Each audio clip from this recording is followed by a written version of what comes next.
इसमें I have been going there since morning.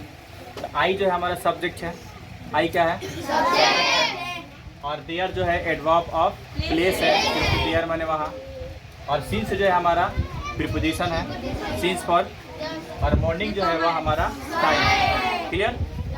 अब इसमें 1 2 3 यानी हैव माने हमारा वर्ब है, बीन हमारा होना वर्ब है, और गोइंग मतलब जा रहा, यह भी हमारा वर्ब है। यानी इस एक सेंटेंस में हमारा 3 वर्ब्स हैं, हैव बीन और क्लियर।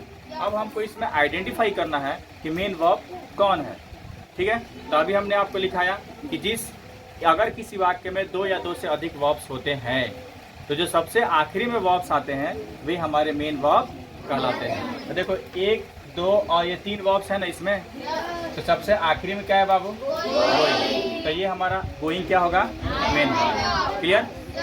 तो और हैव बीन हमारा क्या होगा, हेल्पिंग वर्ब्स। क्या होंगे, हेल्पिंग वर्ब। यानी जो सबसे आखिरी में वर्ब आएगा वह मेन वर्ब होगा, और उसके पहले हमारे जितने वर्ब्स आएंगे 2 या 1 वो हमारे कौन वर्ब्स हो जाएंगे, हेल्पिंग वर्ब। कोई दिक्कत। अब नीचे एक सेंटेंस हमने लिखा है I have been a teacher, यानी कि मैं एक शिक्षक रह चुका हूँ। अब देखो आई हमारा जो यहाँ पे सब्जेक्ट है, ठीक है, और टीचर हमारे यहाँ पे नाउन है, जिसमें से और जो ए जो है मेरा, ये हमारा आर्टिकल है। ठीक। अब यहाँ बचा हैव और बीन। तो ये हैव यहाँ जब वर्ब था तो यहाँ भी हैव वर्ब है, यहाँ पे बीन जब वर्ब था तो यहाँ भी हमारा बीन वर्ब है कि नहीं है। तो यहाँ पे गोइंग हमारा मेन वर्ब था क्योंकि यह आखिरी में था, तो यहाँ पे बीन के बाद कोई वर्ब तो नहीं ना है गोइंग और रनिंग की तरह, तो यहाँ पे बीन ही ना आखिरी में है। तो यहाँ पे बताओ बीन मेन वर्ब होगा या हेल्पिंग वर्ब होगा, मेन वर्ब। क्यों, क्योंकि यही वर्ब आखिरी में है। क्लियर। अगर हमारा बीन भी नहीं रहे और रहे आई हैव अ पेन, तो उसमें मेन वर्ब कौन होगा, हैव होगा। क्यों, क्योंकि उस वाक्य में दूसरा कोई वर्ब। तो अगर किसी वाक्य में दूसरा कोई वर्ब नहीं रहता है, ठीक, जैसे आई एम अ टीचर, अगर किसी वाक्य में एक ही वर्ब हो दूसरा कोई वर्ब ना हो तो वह एक अकेला वर्ब क्या हो जाता है, मेन वर्ब, क्योंकि उसमें दूसरा कोई वर्ब। क्लियर। यानी इस वाक्य में मुखिया यहाँ पर नहीं है, तो मुखिया का जो छोटा भाई है वो तो है ना, तो उस वक्त मुखिया का काम वो छोटा भाई ही करेगा, यानी कि उस वक्त के लिए वह जो छोटा जो एम है हेल्पिंग वर्ब, वही हमारा मुखिया काम यानी कि मेन वर्ब का काम कर रहा है। क्लियर। तो अब नीचे वाला सेंटेंस में आते हैं, चांदनी हैज़ बीन माई टीचर, यानी चांदनी मेरी शिक्षक रह चुकी है। क्लियर।